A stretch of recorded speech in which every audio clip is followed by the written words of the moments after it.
नमस्कार दोस्तों। इस वीडियो सीरीज में हम लोग पढ़ रहे हैं विज्ञान के वैसे सभी महत्वपूर्ण प्रश्न जो रेलवे की विभिन्न ऑफलाइन तथा ऑनलाइन परीक्षाओं में पूछे गए हैं। अगर आप इस वीडियो में नए हैं तो कृपया इस चैनल को सब्सक्राइब कर लें तथा प्लेलिस्ट में जाकर विज्ञान के और भी कई प्रश्नों के वीडियो हैं उन्हें भी देखें। अगर वीडियो अच्छा लगे तो लाइक करें, अपने सुझाव कमेंट करें और चैनल को सब्सक्राइब जरूर से ज़रूर करें। आज का पहला प्रश्न है, बॉक्साइड किस धातु का अयस्क है? बॉक्साइड किस धातु का अयस्क है? यह प्रश्न पूछा गया है दोस्तों। देखिए रेलवे में कितनी बार पूछा गया है। Railway assistant driver, assistant loco pilot के परीक्षाओं में यह कई बार पूछा गया है। तो इसका पहला क्वेश्चन है, बॉक्साइड किस धातु का अयस्क है? इसका सही आंसर हो जाएगा ए, एल्यूमिनियम। तो बॉक्साइड एल्यूमिनियम का अयस्क है। इसकी व्याख्या देखें तो एल्युमिनियम धातु का अयस्क बॉक्साइड, जस्ता का अयस्क जिंक ब्लेड, टीन का अयस्क कैसीटेराइट होता है। बॉक्साइड के प्रमुख उत्पादक राज्य उड़ीसा, गुजरात और झारखंड हैं। अगला प्रश्न है, बेयर की विधि में बॉक्साइड अयस्क का शुद्धिकरण हेतु पाचन किसमें होता है? तो इस प्रश्न को ध्यान से देखें। बेयर की विधि में बॉक्साइड अयस्क का शुद्धिकरण हेतु पाचन किसमें होता है? तो यह होता है दोस्तों सोडियम हाइड्रोक्साइड में। सही आंसर बी। इसकी व्याख्या देखें तो बेयर की विधि में बॉक्साइड अयस्क का पाचन सोडियम हाइड्रोक्साइड के विलयन में 175 डिग्री सेल्सियस के तापमान पर होता है। अगला प्रश्न है, निम्नलिखित में आयरन पर जंग लगने के कौन से कारण हैं? तो लोहे पर जंग लगने के कौन से कारण हैं? यहाँ पर 4 कथन दिए गए हैं, चारों में सही कथन पता करना है। तो लोहे पर जंग लगने का प्रथम कारण इसमें ऑक्सीडेशन है, बिल्कुल सही। रिडक्शन गलत हो जाएगा। तीसरा है ऑक्सीजन के साथ रासायनिक क्रिया, बिल्कुल सही। अगला है कार्बन डाइऑक्साइड के साथ रासायनिक क्रिया, बिल्कुल गलत। तो सही हो जाएगा दोस्तों, लोहे पर जंग लगने का सही कारण होता है ऑक्सीडेशन तथा ऑक्सीजन के साथ रासायनिक अभिक्रिया। सही ऑप्शन डी हो जाएगा। ये भी रेलवे के असिस्टेंट ड्राइवर और असिस्टेंट स्टेशन मास्टर की परीक्षाओं में पूछी गई है। इसकी व्याख्या देखें तो आयरन पर जंग लगने का कारण ऑक्सीजन के साथ रासायनिक अभिक्रिया तथा जंग लगने पर लोहे का भार अधिक हो जाता है। लोहे पर जंग लगना रासायनिक क्रिया है। आप इसमें एक बात याद रखेंगे, लोहे पर जंग लगने से लोहे का भार अधिक हो जाता है। अतः यह सलाह दिया जाता है कि अगर आपको लोहा खरीदना हो तो जंग लगा हुआ लोहा कभी ना खरीदें, क्योंकि जंग लगे हुए लोहे एक तो कि कमज़ोर होंगे, दूसरा उसका वजन ज़्यादा होगा जिससे आपको नुकसान होगा। अगला प्रश्न है, जब एक लोहे के कील में जंग लग जाती है तो लौह ऑक्साइड का निर्माण होता है। ये तो बात बिल्कुल सही है, लेकिन इससे क्या और भी क्या प्रभाव पड़ता है? 4 ऑप्शन दिए गए हैं। तो इसका सही आंसर हो जाएगा भार में बढ़ोतरी हो जाता है। तो इसका सही आंसर डी हो जाएगा। लोहे के कील में जंग लग जाने से लौह ऑक्साइड का निर्माण होता है, साथ ही साथ भार में बढ़ोतरी हो जाता है। जंग लगा हुआ कील कभी ना खरीदें।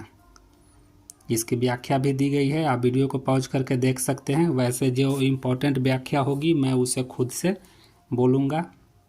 अगला प्रश्न है, जंग का उदाहरण है, यानी कि लोहे में जो रस्ट पकड़ता है वह किस चीज़ का उदाहरण है?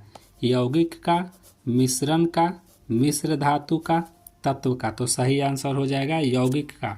अर्थात लोहे में जंग लगना एक रासायनिक क्रिया है और रासायनिक क्रिया के फलस्वरूप लोहे का यौगिक का निर्माण हो जाता है, जिससे सही आंसर हो जाएगा ए, यौगिक। अगला प्रश्न है, निम्न में से कौन सा अलौह धातु है? अर्थात इनमें से कौन है जो अलौह धातु है? तो पहला ऑप्शन है कोबाल्ट, दूसरा ऑप्शन है निकेल, तीसरा ऑप्शन है एल्यूमिनियम, चौथा ऑप्शन है फास्फोरस। सही आंसर हो जाएगा एल्यूमिनियम। एल्यूमिनियम एक अलौह धातु है।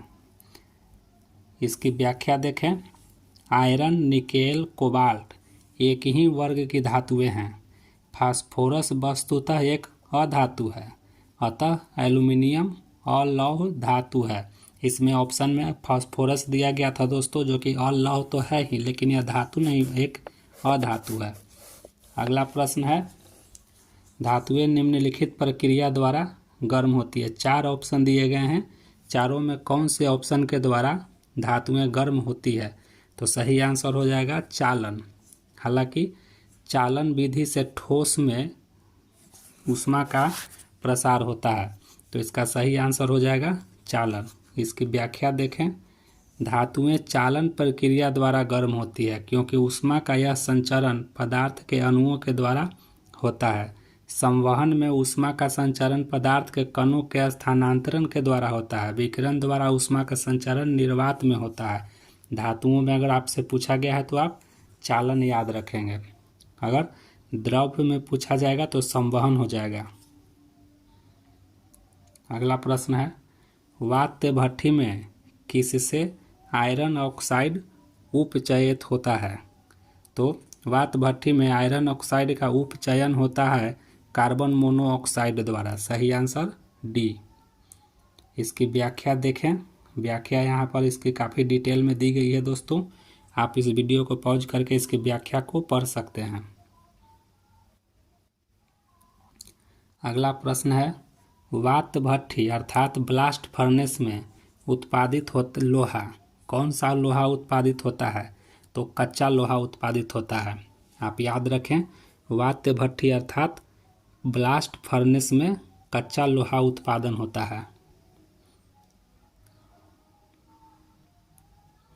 अगला प्रश्न है, वात भट्ठी का प्रयोग होता है किसके लिए होता है? तो सही ऑप्शन हो जाएगा अपचयन। अपचयन के लिए वात भट्ठी का प्रयोग किया जाता है। इसकी व्याख्या देखें, वात भट्ठी का प्रयोग अपचयन में किया जाता है। ईंधन का कार्बन तथा उसके जलने पर उत्पन्न हुआ कार्बन मोनोऑक्साइड अपचायक का कार्य करता है। अगला प्रश्न है, कोरंडम का प्रयोग निम्नलिखित रूप में किया जाता है। 4 ऑप्शन दिए गए हैं दोस्तों, इसमें से पूछा गया है कि चारों में कौन सा ऑप्शन ऐसा है जिसमें कोरंडम का प्रयोग किया जाता है। पहला ऑप्शन है उर्वरक, जो कि गलत हो जाएगा। दूसरा ऑप्शन है पेंट, ये भी गलत। तीसरा ऑप्शन है औषधि, ये भी गलत। चौथा ऑप्शन है इनमें से कोई नहीं, यही सही आंसर हो जाएगा। इसकी व्याख्या देखें, कोरंडम एल्युमिनियम का अयस्क होता है। इसका प्रयोग एल्युमिनियम धातु के निष्कर्षण में किया जाता है। ये काफ़ी इंपॉर्टेंट है दोस्तों, कोरंडम किसका अयस्क है, यह कई बार प्रश्न में पूछ दिया जाता है। आप याद रखें, कोरंडम एल्युमिनियम का अयस्क होता है। अगला प्रश्न है, पीतल एक मिश्र धातु है जबकि वायु एक मिश्रण है। वायु एक मिश्रण है दोस्तों, पीतल एक मिश्र धातु है, आप इसे याद रखें। जैसा कि आप जानते हैं, पीतल में तांबा तथा जस्ते के मिश्र धातु होते हैं। तांबा 70% तथा जस्ता 30% मिलाया जाता है तो पीतल का निर्माण होता है। अगला प्रश्न है, तांबा तथा जस्ता मिश्रण है। तांबा और जस्ता का मिश्रण कौन होता है दोस्तों? तो तांबा और जस्ता का मिश्रण पीतल होता है, अभी अभी हम लोगों ने देखा। अगला प्रश्न है, कांसा, जिसे ब्रॉन्ज भी कहा जाता है, कांसा एक मिश्र धातु है। कौन कौन से तत्वों को मिलाकर यह मिश्र धातु बनता है? तो इसका सही आंसर हो जाएगा कॉपर और टीन। कॉपर तथा टीन के मिलाने से कांसा का निर्माण होता है, आप इसे याद रखें। कॉपर 88% तथा टीन 12% मिला दिया जाता है तो यह कांसा का निर्माण कर देता है। अगला प्रश्न है, ब्रॉन्ज एक मिश्र धातु है। ब्रॉन्ज एक मिश्र धातु है, इसके घटक कौन कौन से हैं?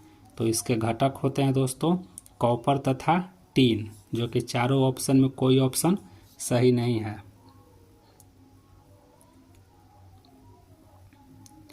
अगला प्रश्न है, गन धातु अर्थात गन मेटल एक मिश्र धातु है। गन मेटल एक मिश्र धातु है, कौन कौन से धातुओं को मिलाने से बनता है? तो यह बनता है कॉपर, टीन और जिंक। कॉपर, टीन और जिंक, इन तीनों के मिलाने से गन मेटल अर्थात गन धातु का निर्माण होता है। सही ऑप्शन हो जाएगा ए। अगला प्रश्न है, गन पाउडर निम्न में से किसका मिश्रण होता है? गन पाउडर जिसे बारूद भी कहा जाता है दोस्तों, गन पाउडर किन किन चीज़ों के मिश्रण से बना हुआ होता है? तो आप याद रखें, सल्फर, चारकोल और सोरा। सोरा को पोटेशियम नाइट्रेट भी कहा जाता है दोस्तों, आप याद रखें। पूछा जाता है कि सोरा क्या होता है, तो यह एक पोटेशियम नाइट्रेट होता है। तो सल्फर, चारकोल और सोरा। सल्फर को गंधक भी कहा जाता है। कई बार गंधक, चारकोल और पोटेशियम नाइट्रेट नाम से ऑप्शन दिया जाएगा तो आपको पकड़ना पड़ेगा। सही ऑप्शन हो जाएगा बी।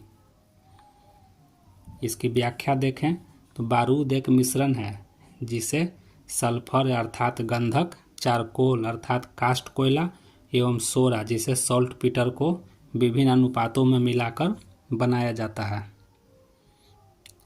अगला प्रश्न है, टाका से बनी मिश्र धातु है, अर्थात टाका किन किन चीज़ों से मिलकर के यह मिश्र धातु बनता है? तो आप याद रखें, टाका को बनाने के लिए आपको 4 ऑप्शन यहाँ दिए गए हैं, चारों में से कोई सही नहीं है। इसकी व्याख्या देखें, टाका जिसे हम लोग सोल्डर भी कहते हैं, टाका सीसा और टीन से बनी मिश्र धातु होती है। आप इसे याद रखें, टाका सीसा तथा टीन से मिलकर के बनाई गई एक मिश्र धातु होती है। अगला प्रश्न है, सोल्डर किस धातु का मिश्रण है? तो सोल्डर अभी अभी हमने प्रश्न को देखा है, सोल्डर टीन तथा सीसा का मिश्र धातु है। तो इसका सही ऑप्शन हो जाएगा ए, जिसमें दिया गया टीन और लेड। लेड को ही सीसा बोला जाता है। इसकी व्याख्या देखें, सोल्डर टीन और लेड का मिश्र धातु होता है।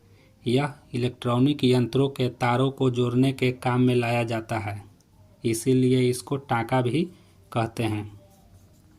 आप लोग इलेक्ट्रॉनिक मिस्त्री को देखते होंगे, किसी भी कंपोनेंट को सोल्डरिंग करने के लिए जो इस रांगे का, जिस सोल्डर का इस्तेमाल करता है, उसी के बारे में यह पूछा जा रहा है। अगला प्रश्न है, पीतल, कांसा, जर्मन सिल्वर में कौन सब में पाया जाता है? अर्थात 3 तरह के मिश्र धातु दिए गए हैं दोस्तों, एक है पीतल, दूसरा है कांसा और तीसरा है जर्मन सिल्वर। तीनों में कौन ऐसा तत्व है जो तीनों में पाया जाता है? तो आपको तांबा सही हो जाएगा। तांबा पीतल में भी पाया जाता है, तांबा कांसा में भी होता है और तांबा जर्मन सिल्वर में भी होता है। जर्मन सिल्वर, तांबा, जस्ता और निकेल, 3 को मिलाकर के बनाया जाता है। इसका नाम जर्मन सिल्वर इसलिए है दोस्तों क्योंकि यह मिश्र धातु देखने में सिल्वर की तरह होता है, इसीलिए इसको जर्मन सिल्वर कहा जाता है। अगला प्रश्न है, सीसा किसका मिश्रण है? आपको याद रखना है, सीसा किसका मिश्रण है? तो सीसा रेत और लवण का मिश्रण होता है दोस्तों। अगला प्रश्न है, पारा का अयस्क है, अर्थात पारा का अयस्क कौन है? तो पारा का अयस्क होता है कैलोमल। आप इसे इम्पोर्टेंट मान करके याद रखें, यह कई बार प्रश्न में पूछा जाता है कि पारा का अयस्क कौन है, तो कैलोमल। इसकी व्याख्या देखें, कैलोमल पारा का एक अयस्क है, वस्तुतः यह मर्क्यूरस क्लोराइड होता है। आप इसे ध्यान से देखें दोस्तों, मर्क्यूरस क्लोराइड को ही कैलोमल कहा जाता है, जो कि पारा का एक अयस्क है। पारे का निष्कर्षण वास्तव में सीनेबार नामक अयस्क से किया जाता है, लेकिन कैलोमल भी इसका एक अयस्क है। आपको पूछा जाएगा सीनेबार किसका अयस्क है, तो आप इसे याद रखिए, सीनेबार भी पारे का अयस्क है, जिसे HgS बोलते हैं। अगला प्रश्न है, एल्युमिनियम कास्टिक सोडा में किसकी रचना के कारण विलय होता है? तो एल्युमिनियम कास्टिक सोडा में सही ऑप्शन हो जाएगा B, sodium meta aluminate. Sodium meta aluminate होने के कारण इसमें विलय हो जाता है, सही ऑप्शन बी हो जाएगा।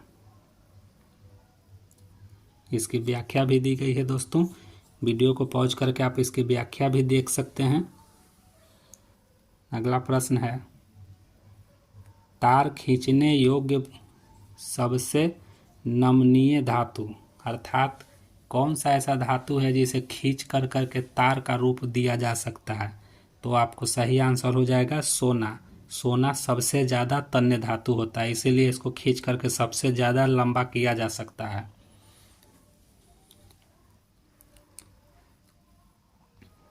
अत्यधिक आघातवर्ध धातु कौन सा है? आघातवर्ध धातु कौन है? तो सोना है, जिसे कितना भी पीटा जाए यह टूटता नहीं है, इसीलिए इसे आघातवर्ध धातु कहा जाता है। इसकी व्याख्या देखें तो सोना सर्वाधिक आघातवर्ध और साथ ही सर्वाधिक सुतन्य धातु है। आघातवर्धता और सुतन्यता में चांदी का स्थान दूसरा होता है, पहले स्थान पर सोना, दूसरे स्थान पर चांदी। तो ये था हमारा आज का मोस्ट इम्पोर्टेंट वैसा प्रश्न जो रेलवे की विभिन्न परीक्षा में पूछी गई है। आप इस चैनल पर बने रहें, चैनल को सब्सक्राइब कर लें। मैं इस चैनल पर प्रतिदिन वैसे प्रश्नों को लेकर के आता हूं जो रेलवे के द्वारा विभिन्न परीक्षाओं में पूछे गए हैं। धन्यवाद।